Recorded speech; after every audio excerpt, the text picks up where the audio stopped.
The Ohio Shakespeare Quarantine Radio Program starts now.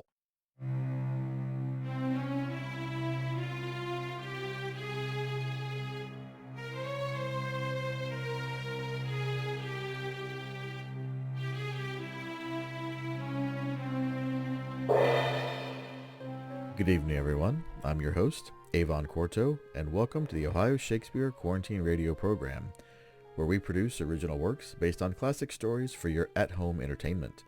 So grab your quarantine pal, your favorite adult beverage, or maybe a glass of chocolatey Ovaltine for the kiddos, and settle in for some old-fashioned radio play spookums. Tonight's holiday tale is based on the classic novella by Charles Dickens, adapted for our radio program by Nancy Cates. It is sure to remind us that everything we say and do in life, no matter how small, can add up into unexpected consequences. Joining us tonight from the Ohio Shakespeare Festival Company are Terry Burgler as Scrooge, Ryan Zarecki as Bob Cratchit, Jeremy Jenkins as Fred, Richard Figge as Marley's ghost, Andreas Varner-Waltz as Boy in the Street, James Rankin as the Busniessman, and Holly Humes as the narrator. In the 19th century, people handcrafted things all the time. The skills were known to many. Nowadays, though, it's a bit of a forgotten art. You need to seek out people for specialty handmade goods. Our friends at the Buckle and Rose can help with that. Well, how do, stranger? Welcome to the Buckle and Rose, where we make fine leather wares for work and wear. What do you mean you make them? You mean like you make them? Yes, sir. We go ahead, cut, color, stitch them together, all with these 10 digits. Well, what if I'm looking for a belt or a wallet? We got them. Dungeons and Dragons accoutrements? We got those too. Armor pieces and a shield? We got those as well. A leather cover for my journal of private thoughts? I got some barbecue rub recipes I need to protect. I understand. We got those, and we can even put a lock on them. Huh. Well, what if I get a hankering for buckles or roses? Oh, friend, we got those too. We also do commission work. Are you looking for a medieval two-piece leather bikini? How about an archery kit with a quiver and a guard? Or maybe you need a studded leather work belt. Oh. We can make that happen. Well, hell. Y'all are hand-making all sorts of genuine leather goods here. Yes, indeed. You just go to our Facebook page or visit our Etsy site, The Buckle and Rose. What's a Etsy? Oh, that's etsy.com/shop/The Buckle and Rose. All one word. Y'all running any specials over there? Well, we're always running our Pun Day paper special. What's a paper special? Oh, I'm going to warn you, it's pretty terrible. Oh, you son of a bitch. Buckle and Rose on Etsy or Facebook. From the top of your head to the tip of your toes, clad yourself in armor from the Buckle and Rose. Wear your fiction. And now, Ohio Shakespeare Festival presents Stave 1 of Charles Dickens' A Christmas Carol. The year is 1843. We find ourselves in London on Christmas Eve.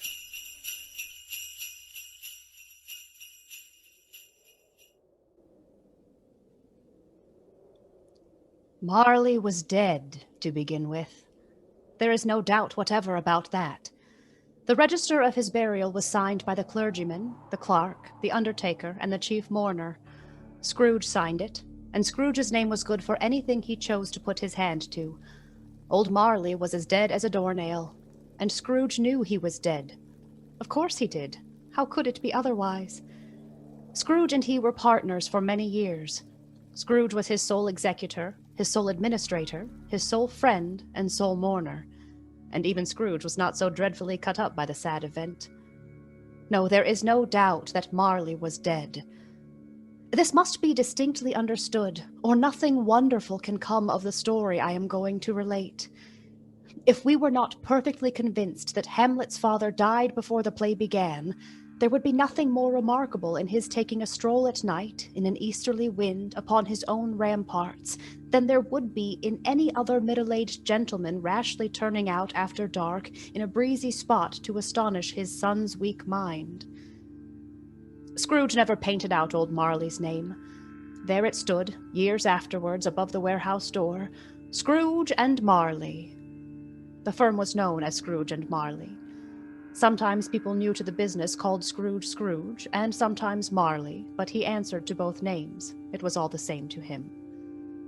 Oh, but he was a tight-fisted hand at the grindstone, Scrooge.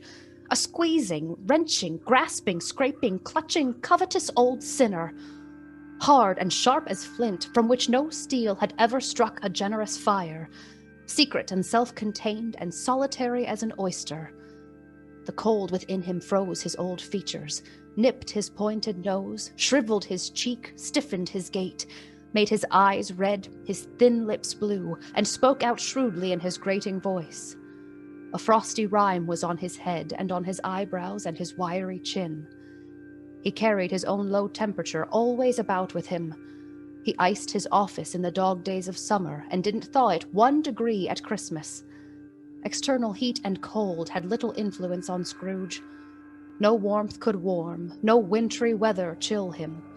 No wind that blew was bitterer than he. No falling snow was more intent upon its purpose. No pelting rain less open to entreaty. Nobody ever stopped him in the street to say with gladsome looks, "My dear Scrooge, how are you? When will you come to see me?" No beggars implored him to bestow a trifle. No children asked him what it was o'clock. No man or woman ever once in all his life inquired the way to such and such a place of Scrooge. Even the blind men's dogs appeared to know him, and when they saw him coming on, would tug their owners into doorways and up courts, and then would wag their tails as though they said, "No eye at all is better than an evil eye, dark master." But what did Scrooge care? It was the very thing he liked, to edge his way along the crowded paths of life, warning all human sympathy to keep its distance. Once upon a time, of all the good days in the year, on Christmas Eve, old Scrooge sat busy in his counting-house. It was cold, bleak, biting weather. The city clocks had only just gone 3, but it was quite dark already, and candles were flaring in the windows of the neighboring offices, like ruddy smears upon the palpable brown air. The fog came pouring in at every chink and keyhole, and was so dense without that, although the court was of the narrowest, the houses opposite were mere phantoms. The door of Scrooge's counting-house was open, that he might keep his eye upon his clerk, who sat in a dismal little cell beyond, copying letters. Scrooge had a very small fire, but the clerk's fire was so very much smaller that it looked like one coal. But he couldn't replenish it, for Scrooge kept the coal-box in his own room, and so surely as the clerk came in with the shovel, the master predicted that it would be necessary for them to part. Wherefore the clerk put on his white scarf and tried to warm himself at the candle, in which effort he failed. A Merry Christmas, Uncle! God save you! Ah, humbug! Christmas a humbug, Uncle? You don't mean that, I am sure. I do. Merry Christmas. What right have you to be merry? What reason have you to be merry? You're poor enough. Come then, Uncle. What right have you to be dismal? What reason have you to be morose? You're rich enough. Bah! Humbug! Don't be cross, Uncle. What else can I be when I live in such a world of fools as this? Merry Christmas. Out upon Merry Christmas. What's Christmas time to you but a time for paying bills without money, a time for finding yourself a year older but not an hour richer? If I could work my will, every idiot who goes about with Merry Christmas on his lips should be boiled with his own pudding and bedded with a stake of holly through his heart. Uncle! Nephew, keep Christmas in your own way, and let me keep it in mine. Keep it? But you don't keep it. Let me leave it alone, then.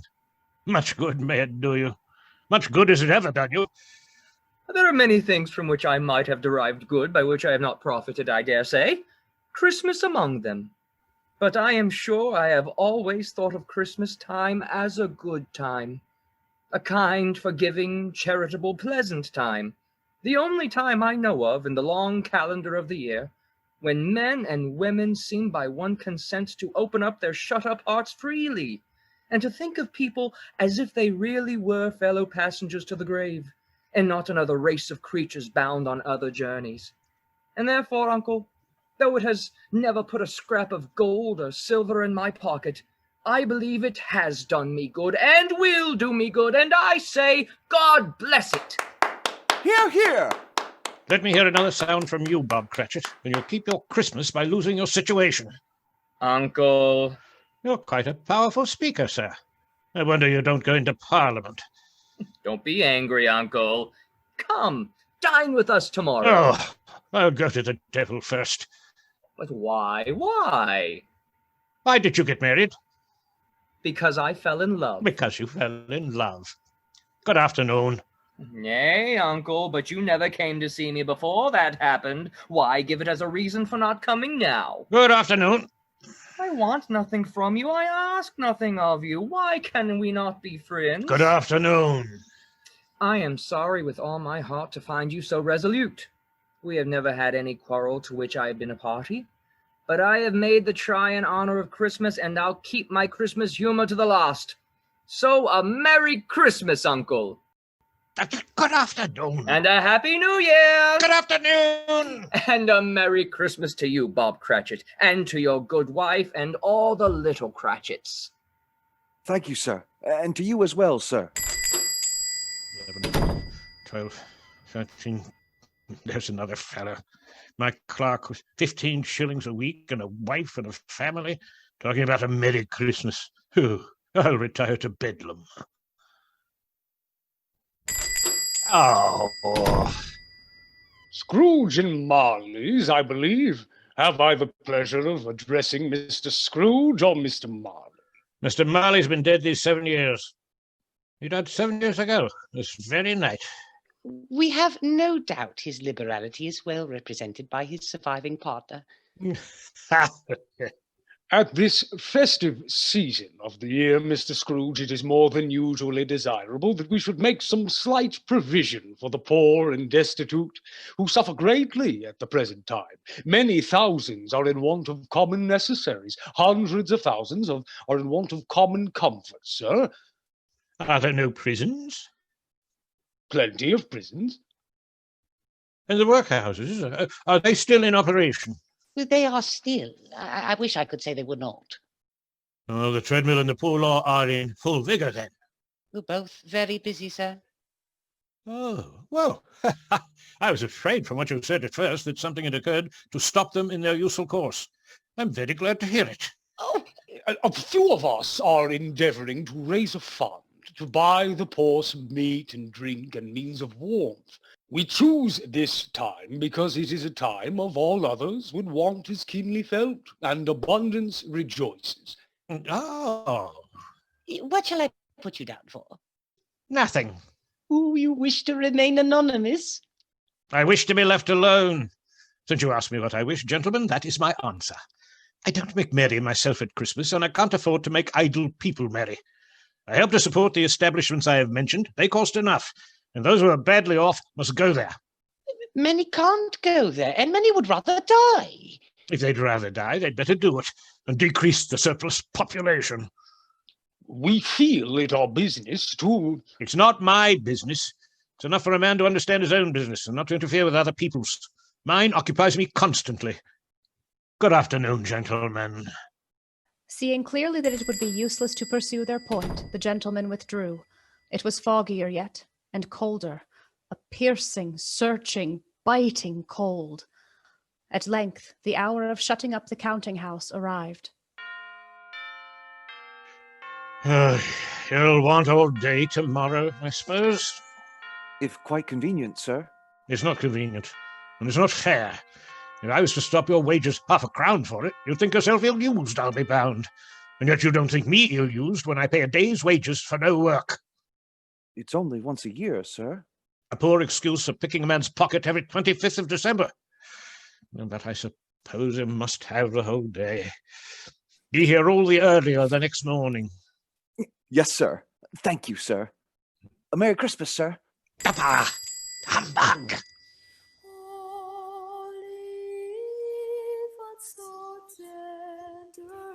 Humbug! Walk it! If you ever find yourself wandering the streets of any city in the 1800s, you're going to need to make sure you have a soap that is up to the task. Our friends at the Macbeth can help with that.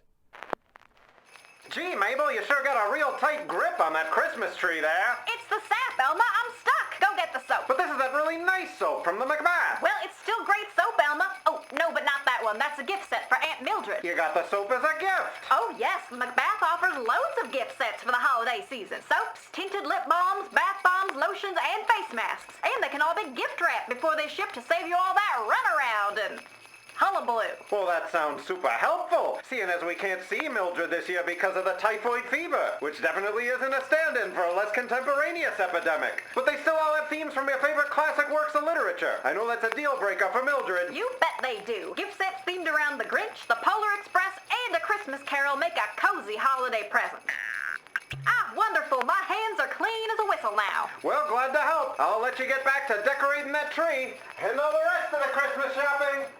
And housework, and childcare. Well, thank heavens for the Macbeth. Find something for even the most bedraggled of bibliophiles at themacbeth.com. That's THEMACBATH.com. And now, the conclusion of Stave 1 of A Christmas Carol. Scrooge took his melancholy dinner in his usual melancholy tavern, and having read all the newspapers and beguiled the rest of the evening with his banker's book, went home to bed. He lived in chambers which had once belonged to his deceased partner, Jacob Marley. They were a gloomy suite of rooms in a building now old enough and dreary enough that nobody lived in it but Scrooge. The yard was dark, and the fog and frost so hung about the black gateway that Scrooge could barely make out his front door. Now it is a fact that there was nothing at all particular about the door, nor was there anything in particular about the knocker on it, except that it was very large. Scrooge had seen it night and morning during his whole residence in that place. Now it is a fact that Scrooge had as little of what is called whimsy about him as any man in the city of London. It is also a fact that Scrooge had not bestowed one thought on Marley since his last mention of his 7 years dead partner that afternoon, and yet, having his key in the lock, he glanced up and saw not a knocker, but Marley's face. Marley's face. It had a dismal light about it. The hair was curiously stirred as if by breath or hot air, and though the eyes were wide open, they were perfectly motionless. That and its livid color made it horrible. As Scrooge stared fixedly at this phenomenon, it became a knocker again. Huh? Pooh! Pooh! Marley's face. Bah! Humbug! Scrooge was not a man to be frightened by phantoms of his imagination. He fastened the door, took the sole candle from the hall, and walked across the hall and up the stairs. 6 gas lamps from the street would not have lit those stairs well, and Scrooge's candle did little to dispel the darkness. Up Scrooge went, not caring a button for that. Darkness is cheap, and Scrooge liked it. But as he climbed the wide staircase, Scrooge thought fleetingly that he saw a black hearse and 4 horses going on before him up in the gloom. Nonsense! Humbug! Nevertheless, before he shut his heavy door, he walked through his rooms to see that all was right. He had just enough recollection of Marley's face to desire to do that. Sitting room, bedroom, all as they should be. Nobody under the table, nobody under the sofa. A small fire in the grate, spoon and basin ready, and a little saucepan of gruel upon the hob. Nobody under the bed, nobody in the closet. Quite satisfied, he closed his door and locked himself in. Double locked himself in, which was not his custom. Thus secured against surprise, he undressed, put on his dressing gown and slippers and nightcap, and sat down before the fire to take his gruel. It was a very low fire indeed, nothing on such a bitter night.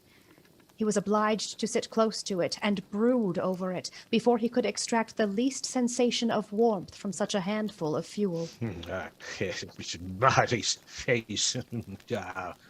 Humbug.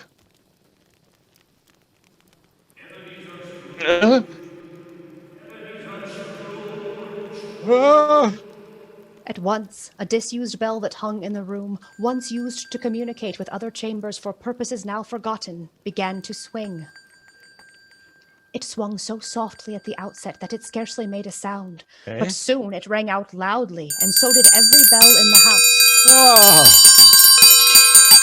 Stop the nonsense!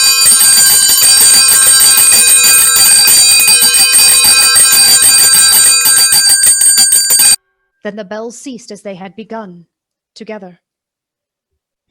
They were succeeded by a clanking noise deep down below, as if some person were dragging a heavy chain over the planks of the floor. Scrooge then remembered to have heard that ghosts in haunted houses were described as dragging chains. No. Scrooge now heard the noise much louder, on the floors below, then coming up the stairs, then coming straight towards his door. It's humbug still. I won't believe it. His color changed, though, when without a pause, a spectre came through the heavy door and passed into the room before his eyes.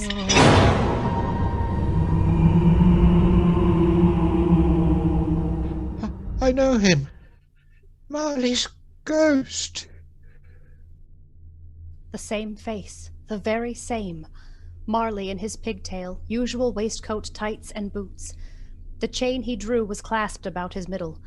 It was long and wound about him like a tail, and it was made, for Scrooge observed it closely, of cash boxes, keys, padlocks, ledgers, deeds, and heavy purses wrought in steel. His body was transparent, so that Scrooge, observing him and looking through his waistcoat, could see the 2 buttons on his coat behind. Though he looked the phantom through and saw it standing before him, though he felt the chilling influence of its death-cold eyes, he was still incredulous and fought against his senses. How now? What do you want with me? Much. Who are you? Ask me who I was. Who are you then? You're particular for a spirit. In life, I was your partner, Jacob Marley. Can you sit down? I can. Do it then. Scrooge asked the question because he didn't know whether a ghost so transparent might find himself in a condition to take a chair, but the ghost sat down on the opposite side of the fireplace as if he were quite used to it. You don't believe in me. I don't. What evidence would you have of my reality beyond that of your senses? Well, I don't know. Why do you doubt your senses? Because a little thing affects them. A slight disorder of the stomach. You may be an undigested bit of beef, a blot of mustard, a crumb of cheese, a fragment of an underdone potato. There's more of gravy than of grave about you, whatever you are. Here, do you see this toothpick? I do. You're not looking at it. But I see it, notwithstanding. Huh? Well, I have to swallow this toothpick and be for the rest of my days persecuted by a legion of goblins, all of my own creation. Humbug, I tell you. Humbug! Mercy! A dreadful apparition. Why do you trouble me? Man of the worldly mind, do you believe in me or not? I do. I must. But why do spirits walk the earth? And why do they come to me? It is required of every man that the spirit within him should walk abroad among his fellow men and travel far and wide. And if that spirit goes not forth in life, it is condemned to do so after death. It is doomed to wander through the world. Oh, woe is me! And witness what it cannot share but might have shared on earth and turn to happiness. You're fettered, Jacob. Tell me why. I wear the chain I forged in life.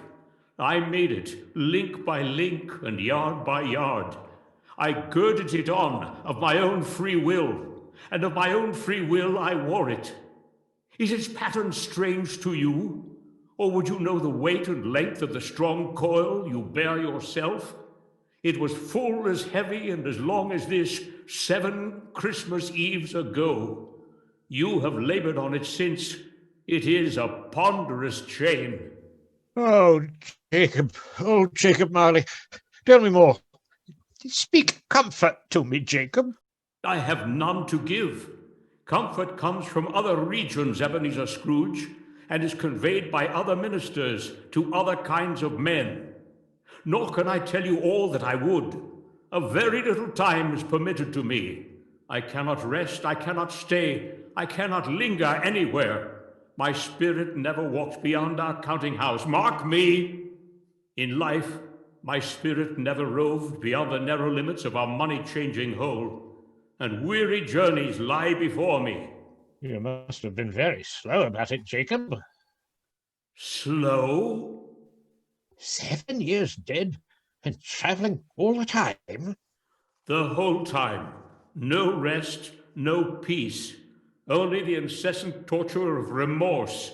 At this time of year, I suffer most. You were always a good man of business, Jacob. Business? Mankind was my business. The common welfare was my business. Charity, mercy, forbearance, and benevolence were all my business.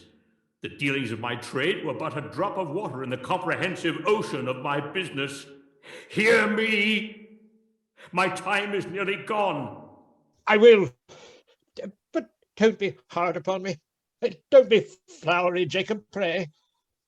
How is it that I appear before you in a shape that you can see? I may not tell. I have sat invisible beside you many and many a day. That is no light part of my penance. I am here tonight to warn you that you have yet a chance and hope of escaping my fate, a chance and hope of my procuring Ebenezer. You were always a good friend to me. Thank you. You will be haunted by 3 spirits. Is that the chance and hope you mentioned, Jacob? It is. I think I'd rather not. Without their visits, you cannot hope to shun the path I tread. Expect the first tomorrow, when the bell tolls 1. Couldn't I take them all at once and have it over, Jacob? Expect the second on the next night at the same hour. The third upon the next night, when the last stroke of 12 has ceased. Look that for your own sake you remember what is passed between us. Look to see me no more. The ghost rose from his seat at the fire and walked backward from Scrooge. At every step it took, the window raised itself a little, so that when the spectre reached it, it was wide open. It beckoned Scrooge to approach, which he did. When they were within 2 paces of each other, Marley's ghost held up its hand, warning him to come no nearer. Scrooge stopped, not so much in obedience as in surprise and fear, for on the raising of the hand he became sensible of confused noises in the air, incoherent sounds of lamentation and regret, wailings inexpressibly sorrowful and self-accusatory. The spectre of Marley, after listening for a moment, joined in the mournful dirge and floated out upon the bleak, dark night. Scrooge followed to the window, desperate in his curiosity. He looked out. The air was filled with phantoms, wandering hither and thither in restless haste, and moaning as they went. Every one of them wore chains like Marley's ghost. Some few were linked together. None was free. Many had been personally known to Scrooge in their lives. He had been quite familiar with one old ghost in a white waistcoat, with a monstrous iron safe attached to its ankle, who cried piteously at being unable to assist a wretched woman with an infant whom it saw below upon a doorstep. The misery with them all was clearly that they sought to interfere for good in human matters, and had lost the power forever. Whether these creatures faded into mist, or mist enshrouded them, Scrooge could not tell. But they and their spirit voices faded together, and the night became as it had been. Humbug. Humbug, I say.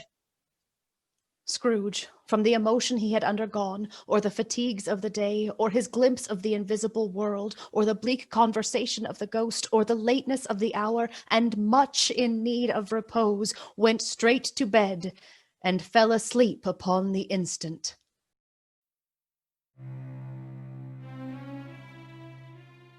This concludes tonight's broadcast of A Christmas Carol, Stave 1, adapted for our radio production by Nancy Cates, from the classic novella by Charles Dickens.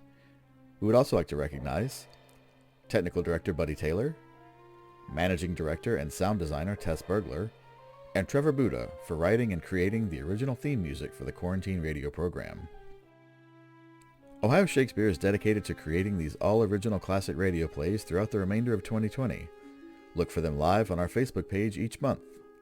You can also listen to them at any time thereafter on our website at www.ohioshakespeare.com or find them at soundcloud.com/Ohio-Shakespeare-Festival.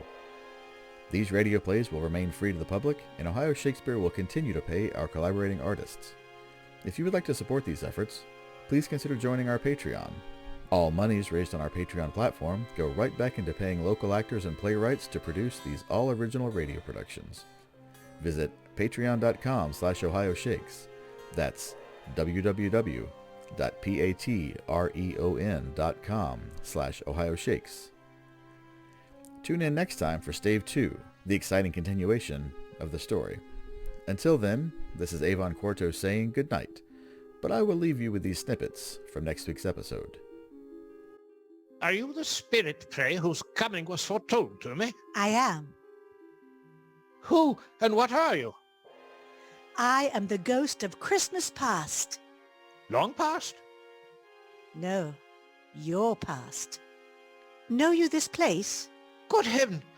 I was bred in this place. I was a boy here. Strange to have forgotten it for so many years. Come, let us see another Christmas. No, spirit. Conduct me hence. No, not this Christmas. I told you these were shadows of things that have been, that they are what they are. Do not blame me.